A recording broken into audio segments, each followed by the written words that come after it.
kemudian juga ada dari kawan-kawan di inspektorat, kemudian BKPSDM, Kabak PBJ, Kabak Hukum, Bapperida yang dulu Bapeda ya. Kemudian dari Forum Pendidik dan Tenaga Kependidikan Honorer FPTKH, ada 3 orang ya, 3 orang ya. Bu Fitri Indrawati, SPD AUD, dia ketuanya, ketua forumnya. Bapak Ibu sekalian, kawan-kawan sekalian yang berbahagia, alhamdulillah sekali lagi hari ini kita akan mendiskusikan karena sensitif sekali urusan pendidikan ini, maka harus 2 komisi yang turun nih. Mudah-mudahan bisa kita uraikan permasalahan ini. Secara garis besar, ada tenaga-tenaga pendidik di tempat kita, khususnya yang non ASN, khususnya lagi yang diangkat oleh lembaga atau yayasan atau swasta di sana, yang masuk database BKN tetapi melamar guru tidak bisa karena di luar institusi pemerintah, ya karena dia swastanya. Nah, kalaupun tidak melamar, pertanyaannya mereka menuntut, Pak. Kawan-kawan ini menuntut, tuntutannya tuh dengan halus saja, dengan cara ini aja. Kalau kita dituntut di muka pengadilan, repot juga kita nih. Jadi tuntutan mereka ini atau permintaan kawan-kawan ini atau pertanyaan kawan-kawan ini, apakah datanya itu nanti terhapus sudahnya? Nah, itu satu. Kemudian mereka ingin tetap melamar jadi guru, tetap mengajar juga di swasta. Kadang tidak mau mengajar dia, tetap minta di swasta aja. Nah, sistem menolak, Pak. Nah, persoalannya sistemnya menolak. Ini bagaimana mungkin Pak Ridwan bisa nanti menguraikan ini. Kemudian juga ada guru-guru yang tidak masuk proses seleksi, ini juga bagaimana nih nanti apa pemecahannya atau solusinya nih. Kemudian ada satu lagi permintaan mereka tuh untuk Mendikbud, mungkin karena belum hadir ya, Mendikbud ini formasi guru sekolah swasta itu seperti apa katanya. Nanti Pak Kadisdik bisa diperjelas lagi. Ada kurang lebih 220 yang tercatat, yang terdata. Kalau yang ditambah yang lain-lainnya mungkin kemarin informasi kawan-kawan akan sampai 400-an tuh. 400-an ya. Nah, ini jumlah yang luar biasa juga kalau datang ke DPR orang 400 itu. Jadi mudah-mudahan hari ini kita bisa mendapat pencerahan dari Pak Ridwan. Setidaknya memberikan gambaran, syukur-syukur bisa mencari solusi penyelesaian, karena guru ini, pendidik ini juga pemerintah mengakui memang diperlukan swasta ini. Kita tidak bisa meninggal swasta ini karena memang keterbatasan kita. Mungkin ini pengantar kami. Mudah-mudahan diskusi kita pada hari ini bisa berjalan dengan sebaik-baiknya, bisa memberikan solusi yang sebaik-baiknya. Sebelumnya mungkin izin kami minta sepatah kata atau pengantar dari anggota dewan atau mewakili pimpinan dewan terhadap kegiatan kita pada hari ini. Kami persilakan semua.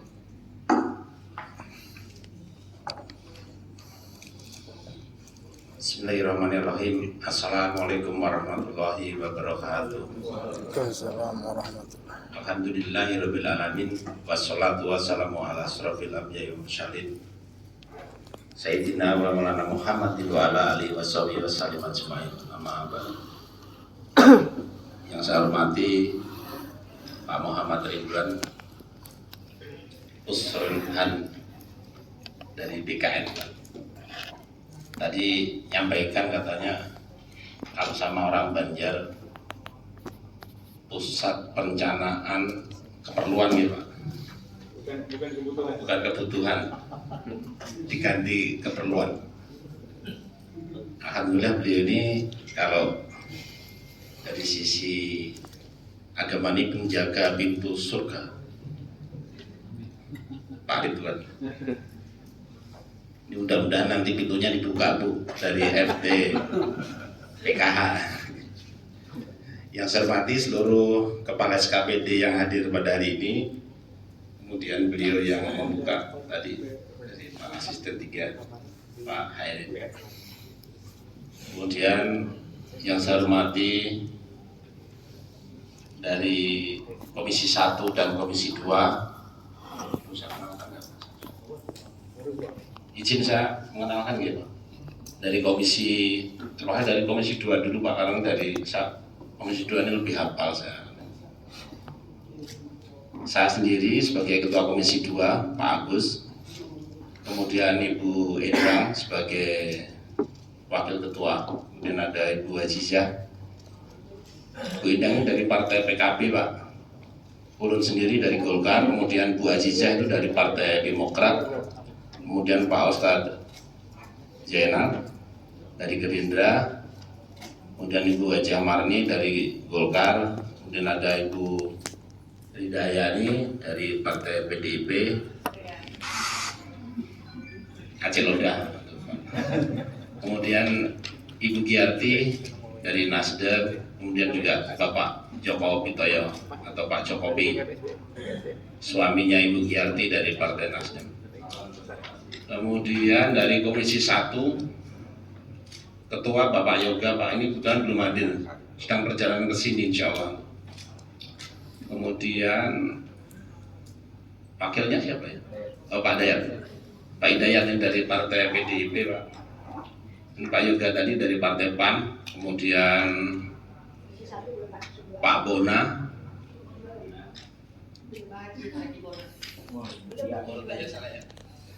Pak Bona dari Partai PKB. Kemudian Mas Lutfi dari P3, satu-satunya P3 ya. Kemudian selanjutnya Ibu Hajah Mutia tadi dari Gerindra Pak, ini dari Komisi 2 juga kelewatan tadi. Kemudian ada Mbak Monika dari Partai Golkar. Kemudian Mas Tohibul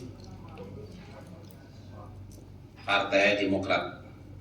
Ini yang hadir pada hari ini Pak, ini sisi kanan ini dari semuanya dari DPRD.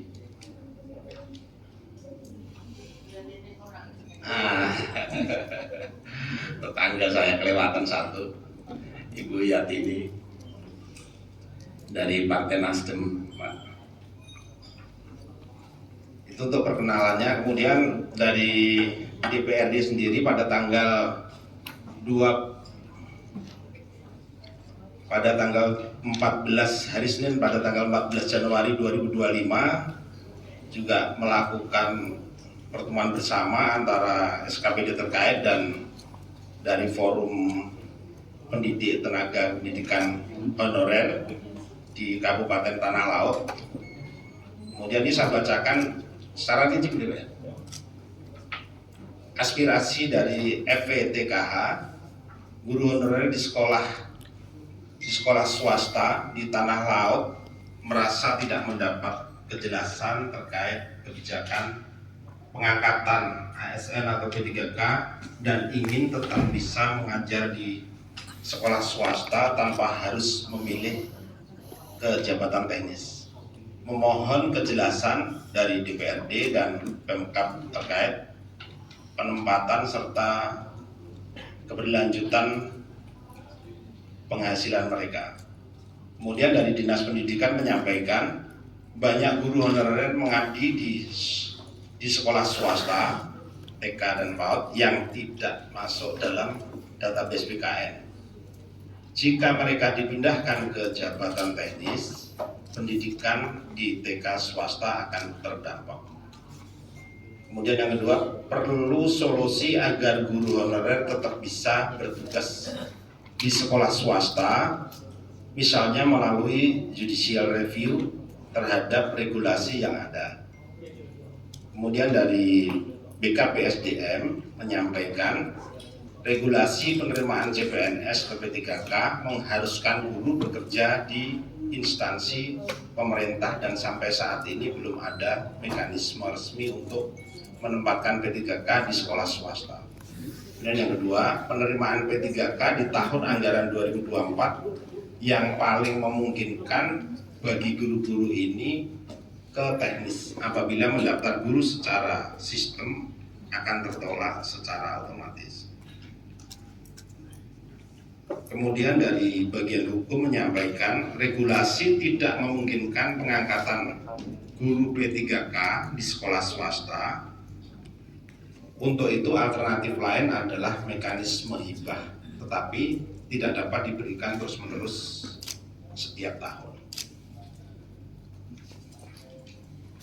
Kemudian dari anggota Dewan Perwakilan Rakyat Daerah, ada dua hal yang menjadi pertanyaan yang belum ada jawabannya, yakni apakah honorer yang terdaftar di Pangkalan Data BKN jika tidak mendaftar akan dihapus datanya dari Pangkalan Data BKN. Dan yang kedua, jika guru honorer mendaftar pada formasi teknis, apakah tidak bisa mengajar lagi? DPRD akan mengkonsultasikan terkait dengan aspirasi yang telah disampaikan ke kementerian terkait. Keputusan dan tindak lanjut. Guru honorer akan tetap mendaftar P3K sambil menunggu solusi dari pemerintah. DPRD akan membawa aspirasi ini ke Kementerian Pan-RB dan Kementerian Dikbud pada 21-25 Januari 2025, sudah dilaksanakan sekarang untuk hari pertama, untuk mencari solusi lebih lanjut. Dengan ini diharapkan ada kebijakan yang memungkinkan guru P3K tetap mengajar di sekolah swasta. Kesimpulannya, RDPU menghasilkan kesimpulan bahwa DPRD akan mengawal dan memperjuangkan solusi juga aspirasi guru honorer agar tetap mendapat kepastian status dan penghasilan, baik melalui judicial review maupun konsultasi ke pemerintah pusat. Guru honorer diimbau untuk tetap mendaftar P3K agar tidak kehilangan status mereka di database BKN. Ini hasil rapat yang tanggal 14 Januari kemarin, Pak, saya sampaikan, dan sementara bisa dilanjutkan dari kita mewakili Komisi 1 dan Komisi 2. Sementara itu, Pak, wassalamualaikum warahmatullahi wabarakatuh. Terima kasih Pak Agus. Baik, selanjutnya mungkin kami persilakan Pak Ridwan Nur sekalian memandu acara ini. Kira-kira seperti itu, nanti kita diskusikan setelah beliau menyampaikan materi. Silakan Pak Ridwan. Terima kasih Pak Asisten. Bismillahirrahmanirrahim. Assalamualaikum warahmatullahi wabarakatuh. Yang pertama sekali saya harus memberikan salam hormat kepada anggota Dewan yang terhormat. Yang saya kenal tadi cuma Pak Agus, Pak, jadi mohon maaf kalau Bapak Ibu yang hadir di sebelah kanan saya tidak saya sebut satu persatu. Terima kasih dan selamat sekali lagi atas terpilihnya Ibu Bapak semua. Ada yang sudah veteran sebelumnya, ada yang kalau istilahnya anak sekarang newbie ya Pak. Pak Agus katanya baru sekali ini, baru 3 bulan, tapi beliau sudah kelihatan sudah hafal seperti BMPTSP. Pak Matis yang pendidikan yang punya 20% anggaran APBD ini. Yang saya hormati rekan sejawat saya Pak Asisten 2. Tiga, Pak. Sejawat saya juga teman-teman kepala badan, kepala dinas, tadi yang saya sempat catat, kepala dinas pendidikan ya Pak. Kemudian ada BPKAD, DPMPTSP, Bapeda, inspektur. Siapa lagi? Ada yang belum saya sebut? Bapeda ya. Bapeda dan teman-teman sekalian di pemerintah Kabupaten Tanah Laut. Ya, tidak saya sebutkan satu persatu, termasuk teman-teman sekretariat DPRD yang menjadi tulang punggung ini Pak, administratif di sana yang juga penting ya, serta hadirin sekalian. Baik, saya mau disclaimer dulu boleh Pak?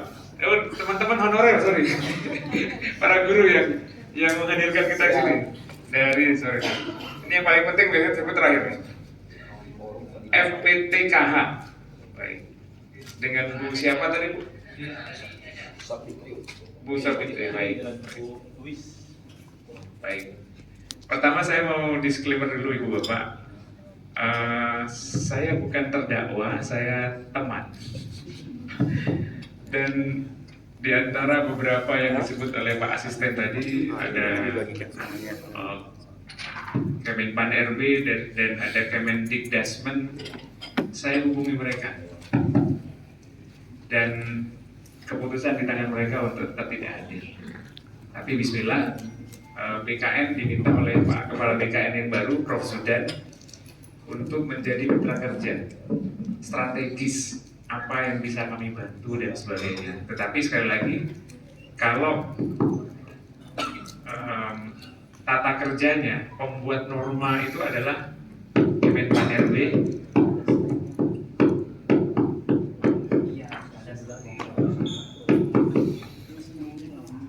Biasanya baterainya mau habis gitu. Kemenpan RB, kemudian Kemendikdaskan. Atau ada yang apa? Tapi idle gitu Pak. Baik. Mereka adalah pembuat norma. Sedangkan Badan Kepegawaian Negara BKN adalah pelaksana norma. Jadi semua hal yang kami laksanakan, mulai dari seleksi CPNS, seleksi P3K, penataan honorer, Ibu Bapak yang saya hormati, BKN punya keterbatasan. Pak Ketua, izin Pak mendahului.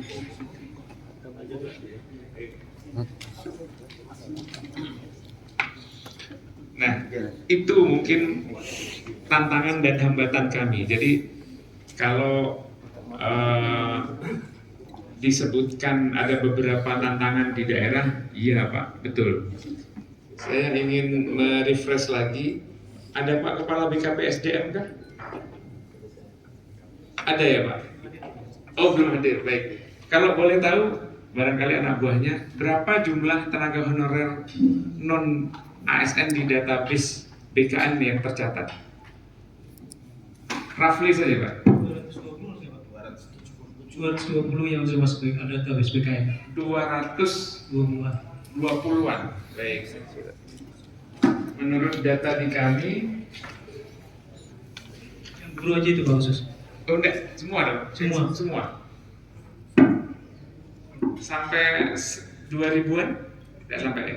1.600 nggak salah Pak. Baik, kira-kira 1.600 total ya? Iya. Guru, nakes maupun teknis ya? Cok. Nah, ternyata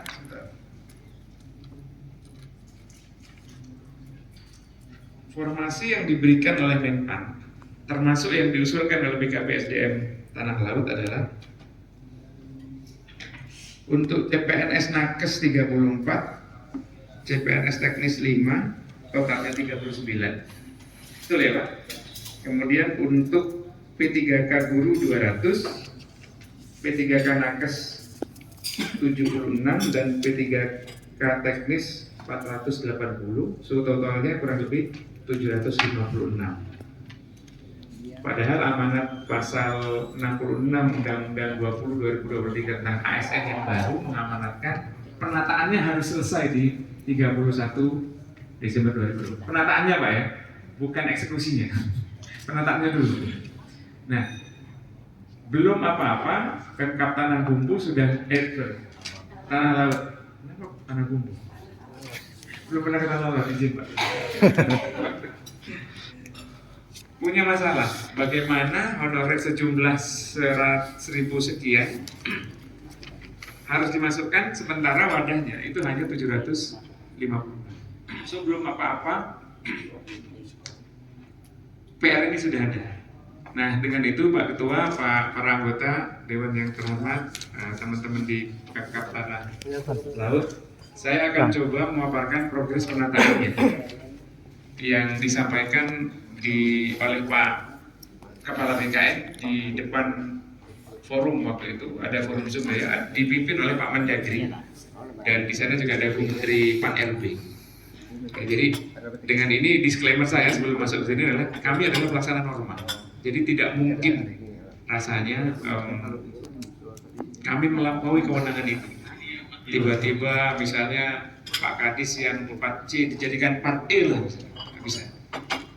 Jadi kalau enggak nanti kami melanggar aturan dan sudah banyak kasus-kasus di mana kalau kami sampai melampaui kewenangannya maka akan mendapat masalah di kemudian. Itu yang ditekankan oleh Pak Kepala BKN. Nah,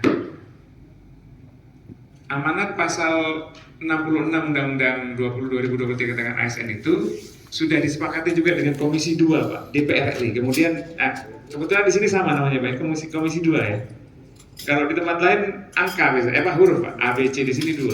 Jadi kami berhadapan dengan Komisi 2 DPR, hari ini kami berhadapan dengan Komisi 2 DPRD dan teman-teman yang lain. Baik, saya coba bisa dimaksimis Pak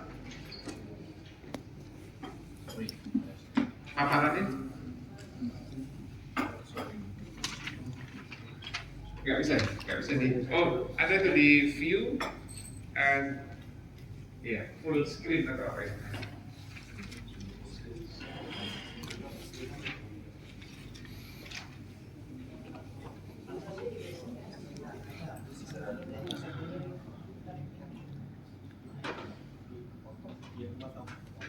Atau sengaja, oke, misalkan gitu ya. Baik. Perlu kami sampaikan per 8 Januari, Bapak Ibu sekalian, data di tempat kami, tenaga non-ASN aktif yang terdata di database yang amanatnya undang-undang dan amanat dari Komisi 2 harus kami selesaikan itu sejumlah 1,7 juta yang atas. Kemudian sudah mendaftar di tahap 1, ini saya masuk dulu ini Pak ya, kronologisnya supaya teman-teman bisa memahami. Daftar di tahap 1 1,4 juta, belum daftar 300-an ribu.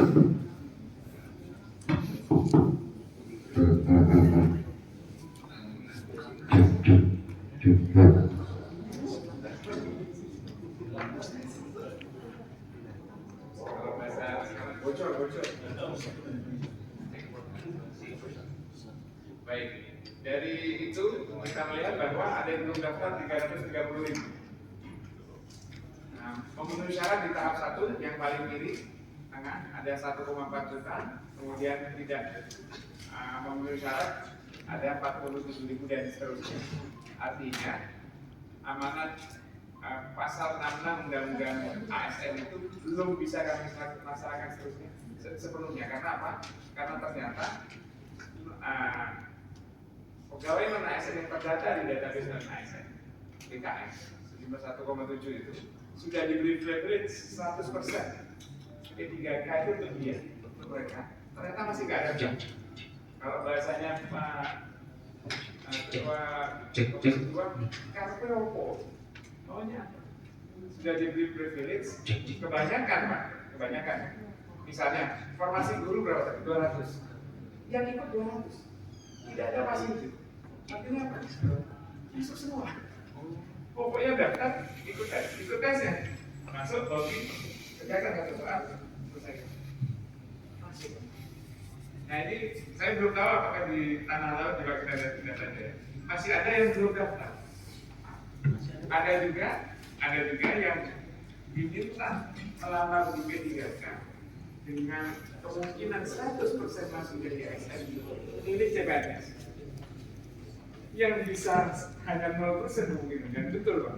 Makanya kemudian kalau kita lihat banyak juga teman-teman honorer itu yang ada jatuh, entah itu di SKJ atau di SKB CPNS.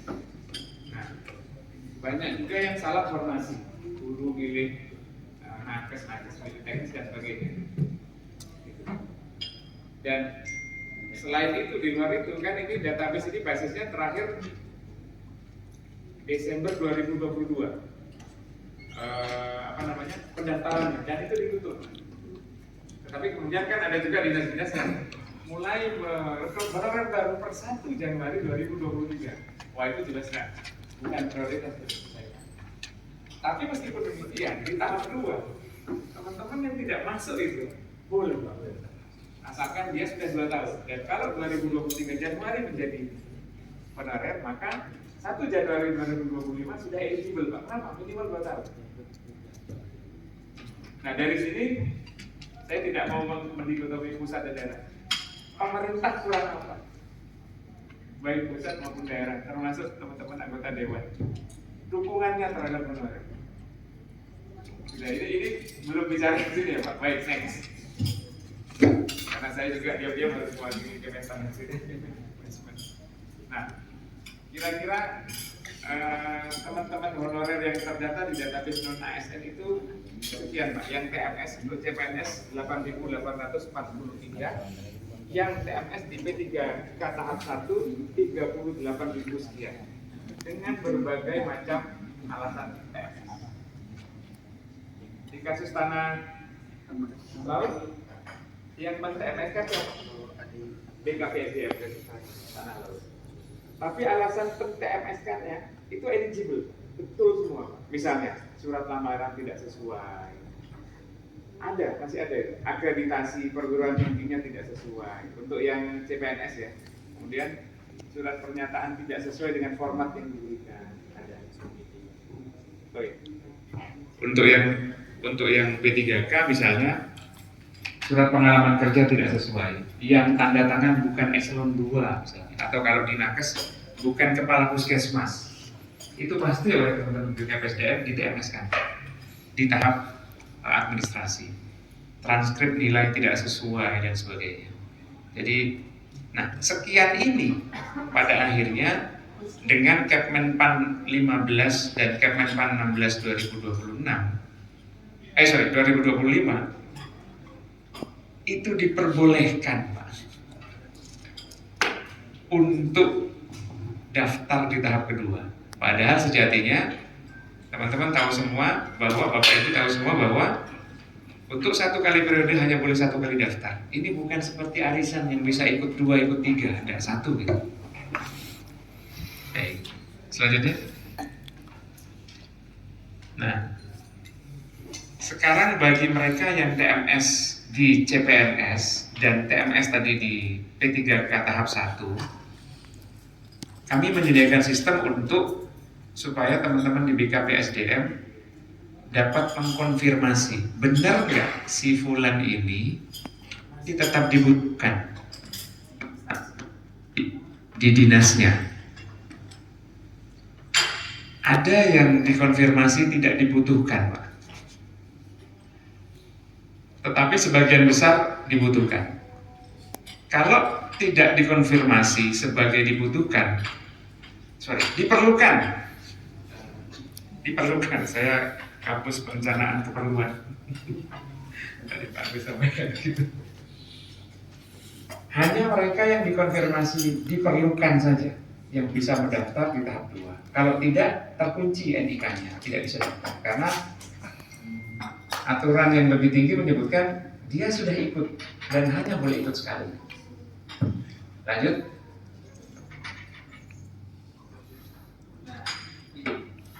Cek. Ya, yang kedua. Nah, ini kira-kira progres pendaftaran peserta non-ASN yang terdata di database BKN tahap 2 per 8 Januari. Ya. Nah, kemudian karena masih banyak, kalau kita lihat sisa yang belum daftar, tapi belum mendaftar masih sekian belas ribu, maka kemudian Kepala BKN kemarin pada tanggal 15 Januari mengumumkan perpanjangan Pak, sampai dengan Senin kemarin 20 Januari 2025 2359 WIB. Nah, itu perpanjangan yang kedua. Waktu itu sudah disampaikan konsekuensinya dan penjabat gubernur, bupati, wali kota melalui pengelola pembina kepegawaian sudah diminta untuk mewanti-wanti mereka bahwa kalau Anda tidak mendaftar, tahap 1 tidak daftar, perpanjangan tahap 2 tidak, yang pertama tidak daftar, perpanjangan tahap 2 yang kedua tidak mendaftar, maka kalau bahasa anak saya, lo, gue, gitu. Mereka akan terhapus dari database non-ASN, sempat disampaikan oleh Pak Ketua Komisi 2, tidak Pak, tetapi hak prioritasnya akan hilang. Lo sudah dikasih berapa kali kok Pak gitu, apa alasannya tidak daftar? Kalau memang yang bersangkutan aktif bekerja dan dinas-dinasnya sudah mengendorse, kewajiban kita sudah selesai untuk memaksa, karena Setiap orang itu harus melamar bentuknya mengklik, mengisi dokumen. Kalau dia cuma ingin melamar, tapi tidak melamar anak orang, nggak bisa janur kuning itu ngelakuin deh. Harusnya nanti aku cinta kamu, ya sudah lamarlah aku sampai 3 kali nggak lamar-lamar ya sudah, I'm free, gitu kan? Istilahnya begitu. Mungkin kalau yang masalah nikah mungkin lebih cepat masuknya Pak. Gitu. Baik Pak. Saya masih dibatasi Pak. Ada juga dibatasi Pak dengan PP 45, Pak Agus tidak, Pak PP 10, Pak Ketua juga bebas merdeka Pak. Hanya kalau nanti ada masalah di kemudian hari. Baik, kira-kira itu. Selanjutnya. Nah, masih banyak tipe-tipe opsi-opsi permasalahan yang kami akhirnya rangkum menjadi 4 ditambah 3, 7 ditambah 2, 9, 3, 10 ya. Ada 10 jenis, 11 ya. Ada 11 tipologi permasalahan dan kami sudah berikan solusinya. Misalnya, bagi yang salah memilih formasi, dia harusnya guru, tapi memilih P3K nakes. Dan pasti TMS, gimana? Di saat sosialisasi tahap 1. Atau setelah ikut Selkom baru ketahuan kalau salah. Bisa begitu. Maka rekomendasinya adalah BKPSDM Tanah Laut silakan bersurat ke BKN, langsung diubah.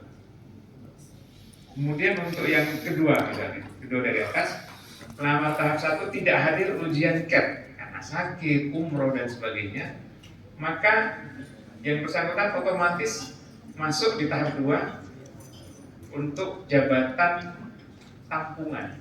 Di tahap 2 ini, kalau formasinya sudah habis, kalau formasi masih ada masih bisa memilih formasi, tapi kalau formasi di tempat itu sudah habis, maka ada 4 jabatan tampungan. 4 itu 1 PLO. Ada 2 PLO-nya. Penata layanan operasional, pengelola layanan operasional, itu yang D3S1. Kalau SD sampai SMA, OLO, operator layanan operasional, dan satu lagi saya lupa. Ada 4 Pak. Kalau saya bercandanya ke teman-teman, ya sudahlah. Semuanya pokoknya kalau nggak darat, darat, laut, udara, kepolisian, gitu kan ada 4. Meskipun itu guru, meskipun itu nakes. Jadi nakes, guru, teknis yang sudah tidak kebagian formasi di tahap 2 ini, istilahnya cemplungin ke sana sesuai dengan kualifikasi pendidikannya.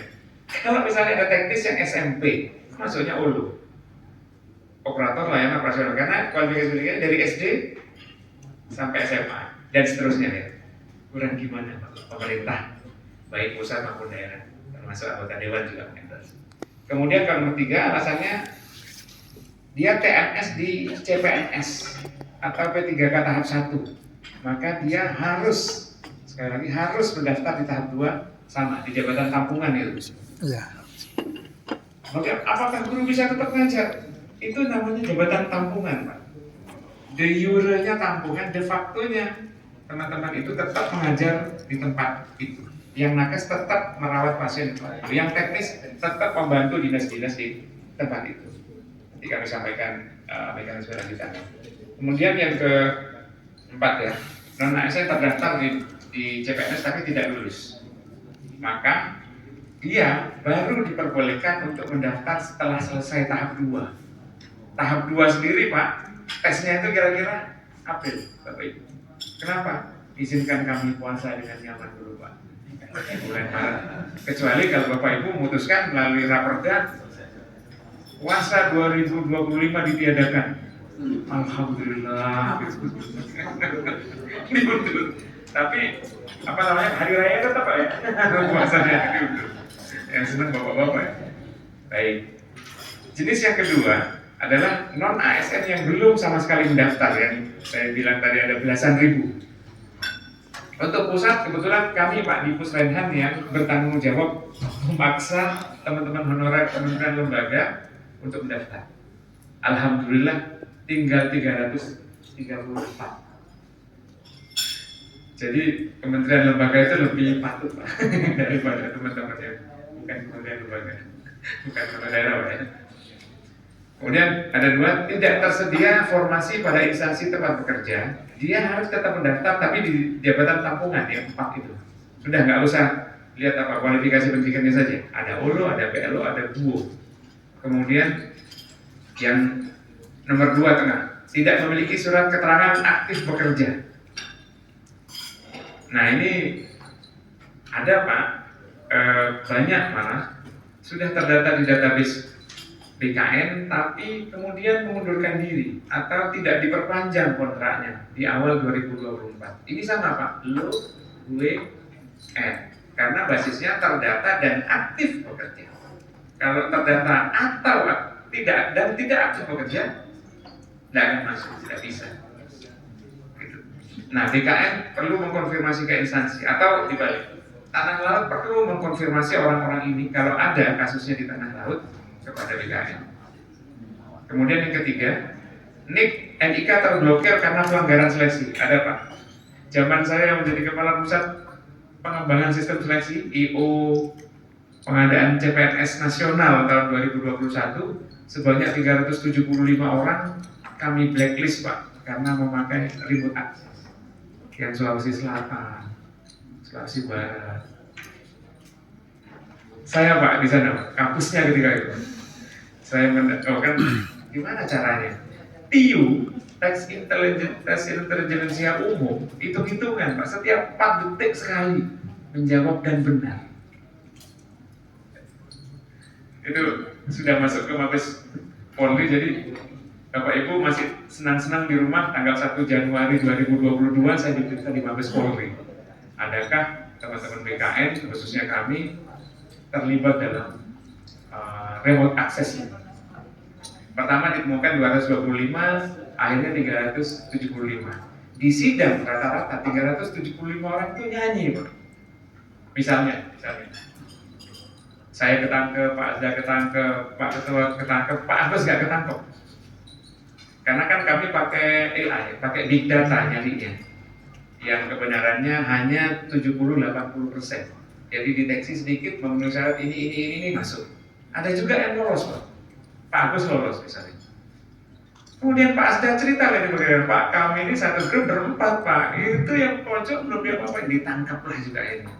Kurang lebih ada 450-an. Dan itu kasusnya nomor 3. Mereka tidak akan NIK-nya terblokir karena melanggar seleksi, tidak akan pernah bisa masuk karena niatannya sudah jelek. Kalau bahasa hukumnya, saya S1 teknik nuklir Pak Ketua, tapi ya kalau guru saya tidak linear menjadi kampus lain hari ini. Mens reanya ada, niatan jeleknya ada gitu. Itu pasti selamanya. Kecuali bisa satu apa? NIK-nya diubah. Gimana caranya? Prof Zudan, kepala BKN yang dulu Dirjen Dukcapil bilang nggak ada Wan, kecuali kamu pindah ke Konoha sana. NIK itu kan tetap berkat kita. Kemudian yang ketiga, yang pertama terakhir, bagian yang terakhir, belum final konfirmasi persetujuan non-ASN ke jabatan tabungan, maka ini urusan BKPSDM. Segera mengklik final konfirmasi. Kemudian salah konfirmasi, silakan via sistem. Misalnya gini, tadinya orang itu dikonfirmasi tidak diperlukan, tapi ternyata Ridwan yang mana? Oh Ridwan yang itu, oh itu diperlukan, salah.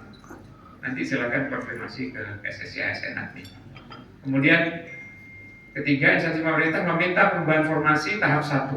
Silahkan Pak, sudah ada 2. Kota Surabaya, Pak Wali Kotanya kan dari PDIP kebetulan Merdeka. Itu kalau misalnya persoalan munculnya hari ini, kalau bisa selesai kemarin kan, Pak Wali itu gitu. Saya pernah jadi kakak ketua BKN Surabaya, jadi tahu betul. Dan untungnya PAD-nya tinggi sekali. Tinggi sekali, karena Surabaya kan mirip Jakarta. Beliau akhirnya apa? Sebelum tahap 2 mulai, di akhir Desember itu minta tambahan formasi kepada Menpan yang menjadi pembuat norma. Dan sudah dibuktikan Pak Sekdanya ke sana, Kepala BPKAD ke sana, Bapenda ke sana. Betul Pak, ini Pak, kami punya duit lebih. Akhirnya dapat tambahan formasi. Nah, yang menggunakan mekanisme nomor 3 paling bawah itu hanya 2. Satu, Kota Surabaya, 2 Pemkab Konawe Selatan. Pemkab Konawe itu terpaksa harus nambah 1 untuk guru Suryani yang dikriminalisasi oleh pejabat Polri. Padahal aslinya dia ranking 365, formasi 40.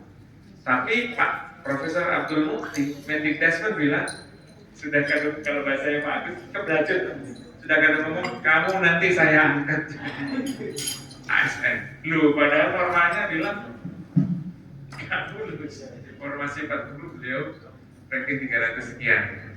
Tapi akhirnya karena by name, satu-satunya by name, dan saya proses. Ya kan, pokoknya ada Kepmen, dan Bu Menteri Pan menyetujui. Jadi yang lain-lain formasi biasanya wujudnya guru 400, 200 ini enggak. Supriyani, NIK sekian diterima.